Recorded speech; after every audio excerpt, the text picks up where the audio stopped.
फेरि आफ्नै नेतृत्वमा सरकार बनाउने लक्ष्यसहित काङ्ग्रेसको चुनावी घोषणापत्र सार्वजनिक। केपी शर्मा ओली सरकारले भ्रष्टाचारमा कीर्तिमान राखेको गम्भीर आरोप। यति असंवेदनशील सरकार नेपालको इतिहासमै नभएको काङ्ग्रेसको केपी शर्मा ओलीमाथि निकै ठुलो आरोप। कालीकोटमा एकाएक भयो निकै ठुलो बम विस्फोट, 2 जना बालबालिकाको मृत्यु, कयौं घाइते। नो नट अगेनका युवाहरू भन्छन् सञ्जालभरि फैलिसक्यो, अब कसलाई सम्हाउने। जनताको विकासको चाहना पूरा गर्न लागि परिरहेको मन्त्री मेटमणि चौधरीको ठोकुवा। विपन्नलाई 10,000 क्रिया खर्च दिने नेपाली काङ्ग्रेसको चुनावी घोषणापत्रमा सार्वजनिक। चितवन छाडेर गोर्खा आउनुमा नेपाली काङ्ग्रेस उम्मेद्वार बजगाईको भूमिका रहेको पुष्पकमल दाहाल प्रचण्डको खुलासा। बुढी गण्डकी परियोजना निर्माण कार्य सुरु हुने अध्यक्ष प्रचण्डको भनाई। रूपन्देहीको क्षेत्र नम्बर 3 मा बालकृष्ण खाँड र दीपक बोहराबीच रोचक प्रतिस्पर्धा। नो नट अगेन बारे डाक्टर भीमार्जुन आचार्य भन्छन् असक्षम नेतृत्वलाई ठाउँका ठाउँ रोक्नुपर्छ। रोल्पामा बस दुर्घटना हुँदा 8 जना घाइते। प्रभु शाहलाई सत्तारूढ दल गठबन्धनको साझा उम्मेद्वार बनाउने औपचारिक घोषणा। गठबन्धनका सबै दल एउटै ढुङ्गामा भन्नु, सिद्धान्त आदर्शलाई तिलाञ्जली दिनु भएको भीम रावलको भनाई। मध्य प्रदेशका 5 क्षेत्रमा टुट्यो सत्तारूढ दल गठबन्धन, आत्तिए ठुला नेता। गगन कुमार थापालाई निर्वाचन आयोगले फेरि सोध्यो, स्पष्टीकरण किन उल्लङ्घन गर्दै हुनुहुन्छ। केपी शर्मा ओलीको निर्देशन, सत्तारूढ दल गठबन्धनलाई हराउन पनि भोट हलोमै हालौ। एमालेको इज्जतका लागि भए पनि राजेन्द्र लिङ्गदेनलाई विजय गराउनु पर्ने केपी शर्मा ओलीको ठोकुवा। पुष्पकमल दाहाल प्रचण्ड विरुद्ध प्रहरीमा किटायनी जाहेरी, आखिर के गल्ती थिए यसबारे सम्पूर्ण जानकारी।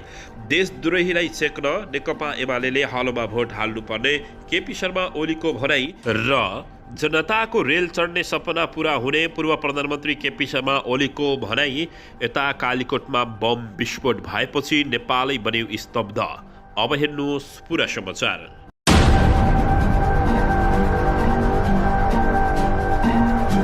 दर्शक महानुभावहरू नमस्कार। नेपाली न्युज टिभीको न्युज बुलेटिन खबरमा यहाँहरूलाई हार्दिक स्वागत छ।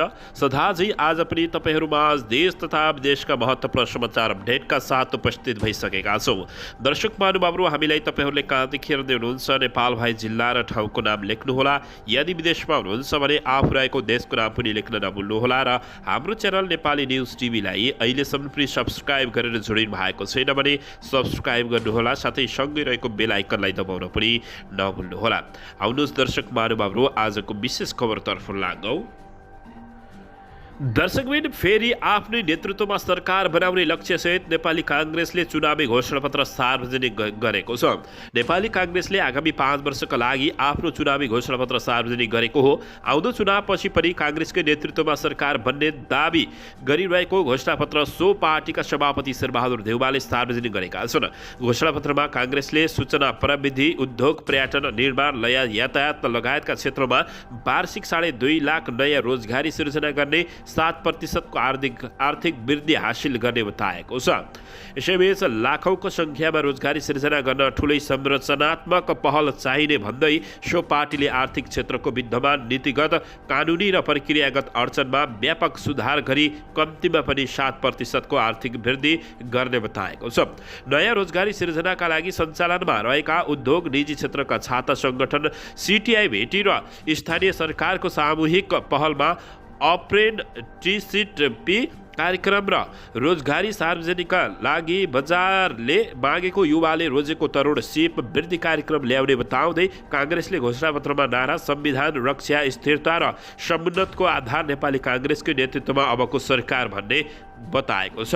घोषणापत्र बारे जानकारी दिँदै महामन्त्री विश्वप्रकाश शर्माले घोषणापत्रको थिम निरन्तरतामा नवीनतम रहेको बताएका छन्। उनले घोषणापत्र निर्माणमा सबै समुदाय र उमेर समूहको तथा विज्ञहरूको सहभागिता रहेको र रहने समेत बताएका छन्। दर्शकबिन, घोषणापत्रमा यसैबीच केपी शर्मा ओलीले भ्रष्टाचारमा कीर्तिमान राख्यो, यति असंवेदनशील सरकार नेपालको इतिहासमै नभएको काङ्ग्रेसले आरोप लगाएको हो। नेपाली काङ्ग्रेसले नेकपा एमालेका अध्यक्ष केपी शर्मा ओली नेतृत्वको अघिल्लो सरकारको 41 महिना अवधि पूर्ण रूपमा खेरा गएको निष्कर्ष निकालेको छ। शनिबार सार्वजनिक घोषणापत्रमा उसले केपी शर्मा ओली नेतृत्वको सङ्घीय मात्र नभएर प्रदेश सरकार र स्थानीय सरकारहरू पनि सङ्घीय प्रणालीको सिद्धान्त अनुसार सञ्चालन नभएको जानकारी दिएको छ। 2074 सालको फागुनमा प्रधानमन्त्रीको शपथ ग्रहण गर्न साथ संविधान प्रदत्त नागरिकका नैसर्गिक अधिकार नियन्त्रण गरी नागरिक आन्दोलनमाथि दमनको सुरुवात गरिएको थियो उनले बताएका छन्। यसैबीच अभिव्यक्ति तथा प्रेस स्वतन्त्रलाई मौलिक अधिकारको रूपमा संस्थागत गरेको संवैधानिक प्रावधानलाई कुल्चिएर सार्वजनिक सञ्चार माध्यम र सामाजिक सञ्जाललाई समेत नियन्त्रण गर्ने उद्देश्यले विवादास्पद र नियन्त्रणमुखी विधेयकहरू सरकारले संसदमा दर्ता गरेको थियो। ती विधेयकहरूले लोकतान्त्रिक प्रणाली, संविधानवाद र विधिशास्त्रका सम्पूर्ण सिद्धान्तलाई नै चुनौती दिएका थिए, काङ्ग्रेसको घोषणापत्रमा भनिएको छ। काङ्ग्रेसले केपी शर्मा ओली सरकारले भ्रष्टाचारको कीर्तिमान राखेको आरोप पनि लगाएको हो। सरकार बनेको क्षणदेखि नै कुशासन, भ्रष्टाचार र अनियमितता संस्थागत हुन थालेको थियो। सार्वजनिक सम्पत्तिमाथि लुटपाट मचाउँदै सरकारले भ्रष्टाचार कमिसन तन्त्र, आर्थिक अनियमितता र पारदर्शिताको क्षेत्रमा नयाँ कीर्तिमान कायम राखेको थियो। घोषणापत्रमा काङ्ग्रेसले गम्भीर आरोप लगाएको छ। यसैबीच आउनुहोस् अर्को समाचारतर्फ लागौँ। कालीकोटमा बम विस्फोट हुँदा 2 जनाको मृत्यु भएको छ। यो खबरले सबैलाई स्तब्ध बनाएको छ। कालीकोटमा आज शनिबार बिहान बम विस्फोट हुँदा 2 जना बालबालिकाको मृत्यु भएको छ। उपचारका क्रममा 2 जनाको मृत्यु भएको हो भने 3 जना गम्भीर घाइते भएका छन्। स्थानीय कोदोबारीमा बम विस्फोट हुँदा स्थानीय 4 वर्षकी बालिका झरना थापाको घटनास्थलमै र 4 वर्षकी सरस्वती राणाको उपचारका क्रममा सुर्खेतमा मृत्यु भएको जिल्ला प्रहरी कार्यालय कालीकोटका प्रमुख डीएसपी जयेश रिमालले बताएका छन्। तिलाउ गुफा नगरपालिका 10 राणा वडाका 7 वर्षका कमल थापा, वर्ष 5 का मुस्कान थापा, 3 वर्षकी दर्शना राणा रहेका गम्भीर घाइते भएका छन्। उनीहरूलाई उपचारका लागि हेलिकप्टरबाट उद्धार गरी सुर्खेत पठाइएको छ। बाल बालिकाका खेलिरहेको अवस्थामा बम विस्फोट भएको प्रहरीको भनाइरहेको छ। खेल्न गएका बालबालिकाको साथमा हसिया रहेको खुलेको डीएसपी रिमालले जानकारी दिएका छन्। बम विस्फोट भएको जमिनमा प्वाल परेको छ र नजिकै 2वटा बमका टुक्रा भेटिएको छ। घटनाको बारेमा थप अनुसन्धान भइरहेको प्रहरी स्रोतले जानकारी दिएको छ। दर्शकबिन यसैबीच आउनुहोस् अर्को समाचारतर्फ लागौँ। नेकपा एमालेका अध्यक्ष एवं पूर्व प्रधानमन्त्री केपी शर्मा ओलीले लाखौँलाई रोजगारी दिन सक्ने र आर्थिक समृद्धिको आधारमा विकास गर्ने लक्ष्यका साथ सुरु गरिएको रेलमार्ग र औद्योगिक पार्कको जग्गा जमिनमा देखिएको समस्या निर्वाचन लगत्तै समाधानतर्फ लागिने बताएका छन्। झापाको दमकमा शनिबार संयुक्त रूपमा नेकपा एमाले र राप्रपाले आयोजना गरेको कार्यकर्ता भेलालाई सम्बोधन गर्दै केपी शर्मा ओलीले अहिले देखिएका साना समस्यालाई हल गर्दै जनताको रेल चढ्ने सपना पूरा गराउने बताएका छन्। नेपालीलाई सरल र सहज यातायातको पहुँचमा पुर्याउन आफूहरूले रेलको सपना देखेको जानकारी दिएका छन्। किसानको जमिन लिएर सरकारले केही नगरी बस्न नमिल्ने जनाउँदै केपी शर्मा ओलीले यो समस्या आफूहरूले बताएका हुन्। रेलवे भन्दा बाहिरको जग्गा पनि रोक्का भएको र त्यो अहिलेसम्म फुकुवा नभएको विषयमा म जानकार छु, केपी शर्मा ओलीले भने। ओलीले झापाको कमल गाउँपालिका दमक र गैरदह नगरपालिका क्षेत्र समेटेर बन्ने दक्षिण एसियाकै सबैभन्दा ठुलो नेपाली चीन मैत्री औद्योगिक पार्कको जग्गाको मुआवजा वितरणको समस्या पनि हल गर्ने बताएका हुन्। यहाँ लाखौँलाई रोजगारी दिन सक्ने औद्योगिक पार्क बन्ने भएकाले आएका समस्यालाई समाधान गरेर अगाडि बढ्नुपर्छ र समस्या समाधान गरिने केपी शर्मा ओलीले बताएका छन्। दर्शकबिन यसैबीच आउनुहोस् अर्को समाचारतर्फ लागौँ। संविधानविद डाक्टर भीमार्जुन आचार्यले नागरिकले अभिव्यक्ति दिन पाउने अधिकारलाई निर्वाचन आयोगले रोक्नु असंवैधानिक कदम भएको बताएका छन्।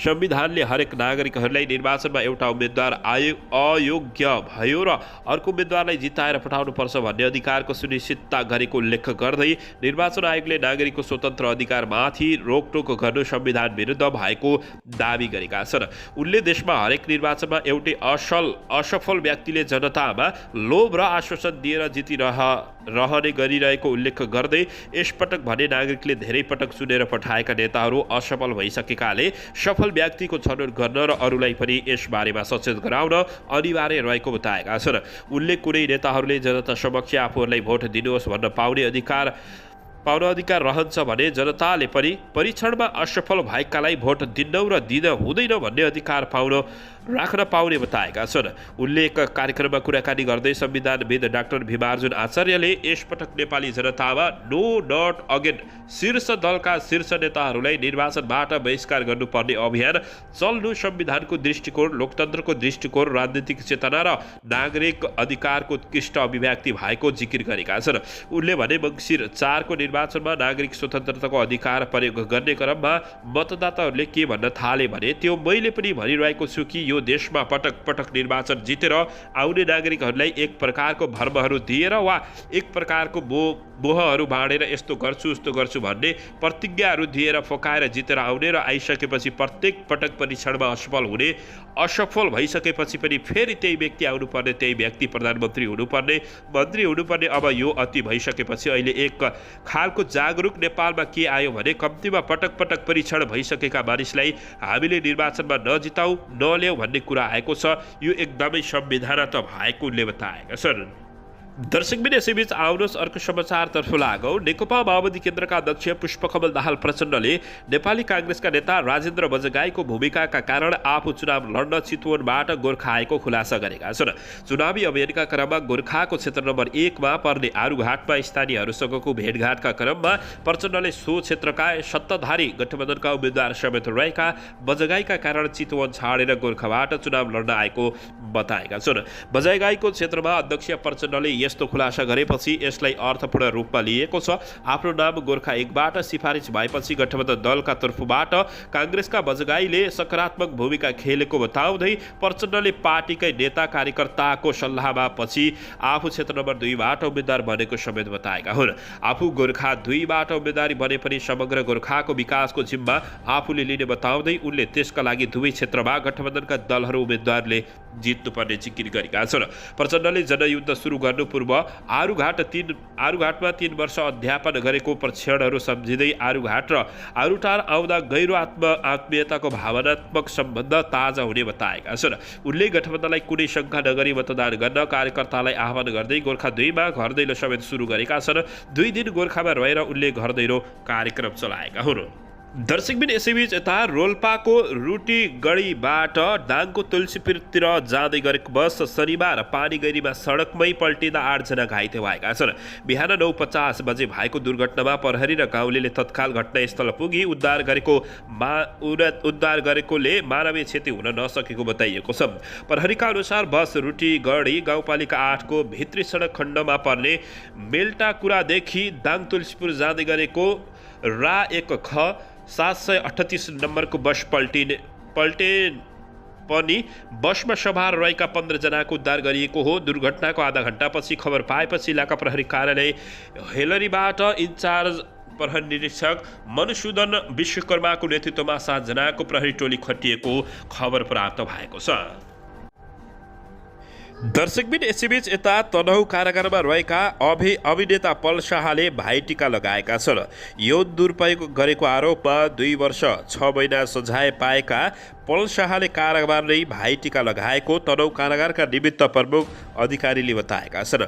शाहका विरुद्ध गत फागुन 11 गते नाबालिका बाबुले जाहेरी दिनुभएको थियो। शाह विरुद्ध सोही प्रकृतिको जाहेरी नवलपुरमा समेत परेको थियो। शाह विरुद्ध परेको जाहेरीमा नवलपुर जिल्ला अदालतले गत भदौ 21 गते यौन दुरुपयोग गरेको आरोपमा 2 वर्ष 6 महिना कैद सुनाएको थियो। साथै पीडितलाई रु 10 लाख क्षतिपूर्ति र 25,000 जरिमाना अदालतले तोकेको छ। तनहुँ जिल्ला अदालत भने शाह विरुद्धको मुद्दा कायमै राखेको बताइएको छ। अन्ततः पल शाहले कारागारमै भाइटिका लगाएका छन्। दर्शकबिन यसैबीच आउनुहोस् अर्को समाचारतर्फ लागौँ। श्रम तथा रोजगार कार्यालय पोखरा र बुटवलबाट वैदेशिक रोजगारी सम्बन्धी थप सेवा प्रदान हुने भएको छ।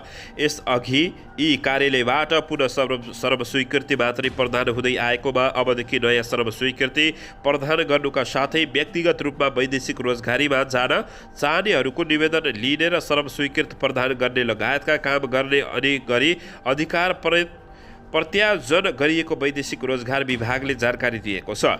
यसअघि धनगढी, सुर्खेत, पोखरा, जनकपुर र विराटनगरमा रहेका श्रम तथा रोजगार कार्यालयहरूले पुनः श्रम स्वीकृत प्रदान गर्ने काम गर्दै आएका थिए भने वैदेशिक रोजगारसँग सम्बन्धित अन्य सबै काम वैदेशिक रोजगार कार्यालय, तहाचाल र वैदेशिक रोजगार विभागबाट हुँदै आएको थियो। विभागका अनुसार अब भने वैदेशिक रोजगारीमा जाने व्यक्ति र यससँग सम्बन्धित सरकारवालाहरूको सहजताका लागि श्रम तथा रोजगार कार्यालय पोखरा र बुटवललाई वैदेशिक रोजगारीसँग सम्बन्धित थप काम गर्ने अधिकार समेत प्रत्यायोजन गरिएको बताइएको छ। विभागका अनुसार अब बुटवल र पोखरामा रहेका श्रम तथा रोजगार कार्यालय वैदेशिक रोजगारीमा कामदार पठाउन निश्चित सङ्ख्यामा माग निर्धारण गरी पूर्व स्वीकृतका लागि प्राप्त निवेदन लिने र पूर्व स्वीकृत दिने काम हुने बताइएको छ। यस्तै ऐन अनुसार तोकिएको सङ्ख्या नबढ्ने गरी श्रम स्वीकृतिको स्टिकरको लागि निवेदन लिने र श्रम स्वीकृतिको स्टिकर दिने काम पनि यी कार्यालयले गर्ने छन् भने वैदेशिक रोजगारीको लागि व्यक्तिगत रूपमा विदेश जान चाहनेहरूको निवेदन लिने र व्यक्तिगत श्रम स्वीकृति प्रदान गर्ने बताइएको छ। म्यान पावर कम्पनीले वैदेशिक रोजगार ऐन अनुसार विज्ञापन गरेर नगरेको सम्बन्धमा नियमित अनुगमन गरी सत्य तथ्य बुझ्ने र म्यान पावर कम्पनीको शाखा कार्यालयहरूको अनुगमन तथा निरीक्षण गर्ने काम पनि यी दुई कार्यालयबाट हुने बताइएको छ। दर्शकबिन यसैबीच आउनुहोस् अर्को समाचारतर्फ लागौँ। प्रमुख प्रतिपक्षी दल नेकपा एमालेका नेता भीम रावलले सत्तारूढ दल गठबन्धनका दलले सिद्धान्त आदर्शलाई तिलाञ्जली दिएर नेपाली राजनीतिलाई विकृत बनाएको आरोप लगाएका छन्। मङ्सिर 4 को चुनावमा समेत तालमेल गर्ने निर्णय गरेका 5 दलीय गठबन्धन विरुद्ध भीम रावलले आक्रोश पोखेका छन्। भीम रावलले शुक्रबार साँझ सामाजिक सञ्जालमा लेखेका छन्, नेकाको जय नेपाल माओवादी र माओवादीले लाल सलाम नेकाको तथा नेपाली काङ्ग्रेसको तथा गठबन्धनका सबै दल एउटै ढुङ्गामा भन्नु नै सिद्धान्त आदर्शलाई तिलाञ्जली दिएर नेपाली राजनीतिलाई सत्ता र पद स्वार्थमा केन्द्रित गरी विकृति तुल्याउने भएको उनले बताएका छन्। दर्शकबिन यसैबीच यता प्रभु शाहलाई सत्तारूढ दल गठबन्धनको साझा उम्मेद्वार बनाउने औपचारिक निर्णय भएको छ। सत्तारूढ दल गठबन्धनले रौतहट प्रतिनिधि सभा निर्वाचन क्षेत्र नम्बर 3 मा पूर्व मन्त्री समेत रहेका प्रभु शाहलाई साझा उम्मेद्वार बनाउने निर्णय गरेको छ। सत्तारूढ दल गठबन्धनले आइतबार साझा उम्मेद्वारको सूची सार्वजनिक गर्दै नेकपा एमालेमा विद्रोह गरेर स्वतन्त्र उम्मेदवारी दिएका प्रभु शाहलाई सघाउने औपचारिक जानकारी दिएको छ। शाह नेकपा विभाजनपछि माओवादी छाडेर एमालेतिर लागेका थिए। अहिले माओवादीकै उम्मेद्वारलाई ब्याक गराएर उनलाई समर्थन गरिएको छ। सोही निर्वाचन क्षेत्रको प्रदेश क मा नेकपा एकीकृत समाजवादीका नगेन्द्र राई यादव साझा उम्मेद्वार रहेका छन् भने ख मा काङ्ग्रेस सुनिल कुमार यादव उम्मेद्वार रहेका छन्।